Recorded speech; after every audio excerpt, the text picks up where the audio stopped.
Hey kids and those watching. Last time we took a look at the resurrection appearance of Jesus to the disciples and to Thomas. We saw how Jesus is reachable so that we can know him. And there was fish again. Well, there will be fish again today. And also lambs.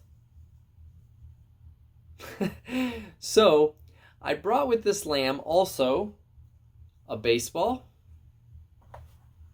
a glove, my trusty glove, and a bat. No, it's not what it looks like. This lamb is made this way. I didn't flatten it. Ouch, my foot. That hurts. Okay, so the sheep is interesting, I know. But that is because this is not a real lamb. It's a fake lamb, or a flam, if you will. Ironically, this blanket feels almost like fleece. So I'm going to go out on a flim and say that this flam has been fleeced. Well, it's at least a flat flam. Anyway, today we are going to see that Jesus brings restoration to his disciples who have gone a little flat. Restoration, or to restore, is to take something that has stopped working or has become damaged or broken and make it like new again. Like if this flam were made into a lamb, except it never was a real non-flat lamb. Okay, restoration is the key word. You may also notice in the story that there's some repeating in sets of 3. So you may remember that when Jesus appeared to the women, that they were to tell the other disciples to go to Galilee and wait for Jesus to meet them. So we pick up here in John 21, where we find some disciples in Galilee. Verse 1. After these things, Jesus showed himself again to the disciples at the Sea of Tiberias. And on this wise showed he himself. So John is about to tell us about Jesus appearing here at the Sea of Tiberias, which we know better as the Sea of Galilee. Verse 2, there were together Simon, Peter, and Thomas called Didymus, and Nathanael of Cana in Galilee, and the sons of Zebedee, that would be James and John, and 2 other of his disciples, which they don't really give us the other disciples' names. So, verse 3, Simon Peter saith unto them, I go a-fishing.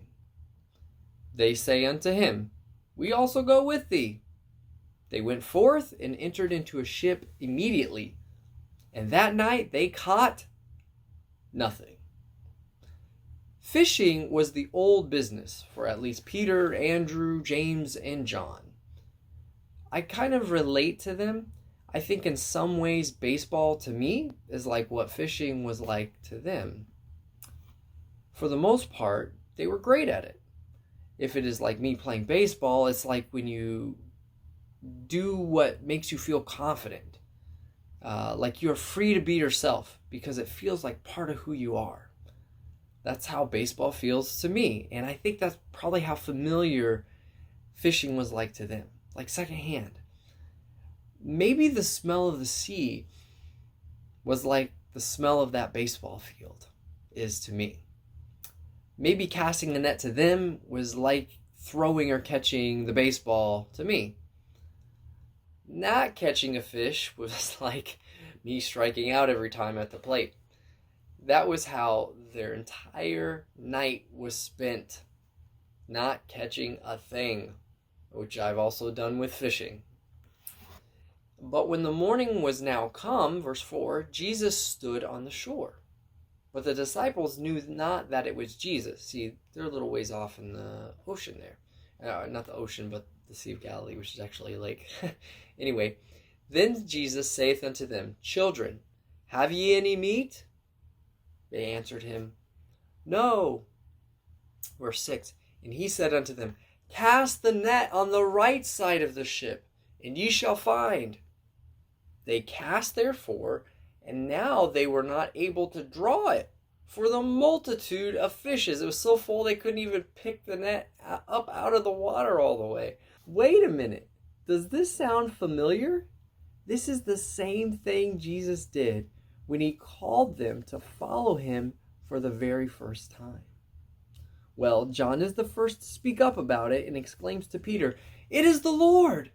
Then Peter, who was just in his underclothes, threw on his cloak, his outer clothes, and dove into the water to swim to the shore.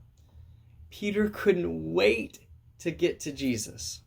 The Bible then tells us in verse 8, "And the other disciples came in a little ship, for they were not far from land, but as it were 200 cubits, dragging the net with fishes." Well, 200 cubits is about 300 feet, which is about 100 yards, which is the same length as a football field. And verse 9, "And as soon as they were come to land, they saw a fire of coals there, and fish laid thereon, and bread. And Jesus saith unto them, Bring of the fish which ye have now caught." There's the eating fish again. I think it's funny that Jesus was already cooking fish there along with the bread. I wonder if Jesus just created that fish and bread to eat, just like he multiplied them to feed the multitudes. I don't think he carried fish jerky in his pocket. I don't know that fish jerky is a thing. But fish sticks with honey mustard sauce and eggs and tater tots does make a good breakfast. Just remember, 1 part mayonnaise to 1 part honey, mustard to taste, and voila, honey mustard sauce. For real. Simon Peter, verse 11, went up and drew the net to land full of great fishes, 153. For all there were so many, yet was not the net broken. So it was like maxed out, that net. It didn't break, but he was able to get it to land. I can imagine catching that many fish was like hitting a home run. All right, verse 12. Jesus saith unto them, Come and dine. And none of the disciples durst ask him, Who art thou? Knowing that it was the Lord. So nobody even thought to ask, who are you? They knew this was Jesus. Verse 13. Jesus then cometh and taketh bread and giveth them, and fish likewise. So here Jesus is serving them once again. Now check this out. This is where the threes pick up, unless you want to count the 153. Verse 14. This is now the third time that Jesus showed himself to his disciples. After that, he was risen from the dead. Now, it wasn't his third time to appear to anybody, but he's talking about the group of disciples. This time there was only about 7. The first time there was the 10 and then the 11. And depending on how you count it, the 11 and the 12. Now there's 7 here. So verse 15. So when they had dined, Jesus saith to Simon Peter. So this is where his conversation gets directed directly to Simon Peter. Simon, son of Jonas, lovest thou me more than these? And that word is agape love, which many of you may remember that we learned about. Peter saith unto him, Yea, Lord, thou knowest that I love thee. He saith unto him, so Jesus says back to Peter, Feed my lambs. Verse 16, he saith to him again the second time, Simon, son of Jonas, lovest thou me? Agape again. He saith unto him, Yea, Lord, thou knowest that I love thee. He saith unto him, Jesus says to Peter again, Feed my sheep. It's a different word than the lambs, but same animal. Verse 17, he saith unto him the third time, Simon, son of Jonas, lovest thou me? Peter was grieved because he said unto him the third time, Lovest thou me? This time it was phileo love. Remember, that's that friendship love. that comes from being around somebody, a companion of somebody, and having the same interest in things.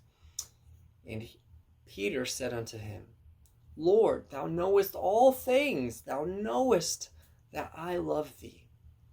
Jesus saith unto him, Feed my sheep. So what does Jesus ask Peter 3 times? If Peter loved him, why do you think Jesus probably asked him 3 times? Yes, remember that Peter had denied Jesus 3 times. Also remember that Peter repented and was already forgiven. And Peter knew that because Jesus appeared to him already one-on-one. Jesus is now giving Peter the opportunity to confess his love for Jesus 3 times so that Peter would not only experience that restored relationship with God through forgiveness, but complete restoration. He would be able to experience getting back to the way the relationship should be in his calling. It would have been very possible for Peter to just say, well, I was forgiven and I saw Jesus risen, but now what? I guess I'll just have to go to my life of fishing because Jesus probably doesn't want me to follow him and feed his sheep anymore, serve him as a disciple. But that wasn't it at all. Jesus wanted Peter to know for sure that he was being fully restored, not just forgiven, but restored. And as a disciple of Jesus who had an important responsibility.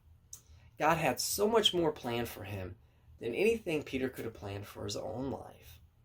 When Peter would confess his love, what did Jesus tell Peter? Feed my lambs the first time and feed my sheep the next 2 times. What did that mean? Let's see. Oh, okay. Who's the wise guy? He didn't say, feed me, lambs. Then Peter would have been like, oh, I thought you wanted fish again since you... Oh, don't cry. No, that was a picture of mutton, not a lamb. What? Okay, in a way it is, right? Okay, let me explain it this way. We usually call an animal we cook and eat, like a cow or pig, by a French name, like beef or pork. Okay, not so much for fish or chicken, I guess, but I will go out on a limb again and guess that mutton is French for sheep. That didn't help. That didn't make you feel better about eating mutton. Okay, how about this? We are vegetarians when we eat vegetables. Okay, don't cry again. We don't eat talking vegetables. Who put that? Oh, guys. No, talking vegetables, they're different and not real. I mean, that is a great show, and I love Bob and Larry and the whole crew. But not to eat them. No, I don't love them that way. No, I don't love to eat. No, I didn't say that. That's a great show. I love that show. Tell you what, we never eat talking vegetables or animals. We are carnivores and vegetarians, but we draw the line at talking. Those animals and vegetables that are our friends, we don't eat. They talk and they are off limits and not real. Food, not real food. I always thought it'd be cool to go to Narnia, right? So cool in more than one way. Back to our story here. So, when Jesus tells Peter to feed his lambs, or the sheep, he means for Peter to teach and lead those who belong to Jesus. Remember, Jesus is the great shepherd, the good shepherd, the chief shepherd. Those who will get saved and follow Jesus. That's who they are. And Peter did go on to do just that. And he was used mightily by God so that many would get saved and would grow. And Jesus did tell Peter that one day Peter would die as a martyr for Jesus, for preaching him. I love how Jesus restored these disciples back to his original plan for them. And for us, here it is at the end of verse 19. And when he had spoken this, he saith unto him, Follow me. And I hope if you ever get off track, you know that Jesus will restore you if you repent and love him. So keep believing in him and keep following him. And you be used by God to feed his sheep in whatever way that God has for you to do that. God bless.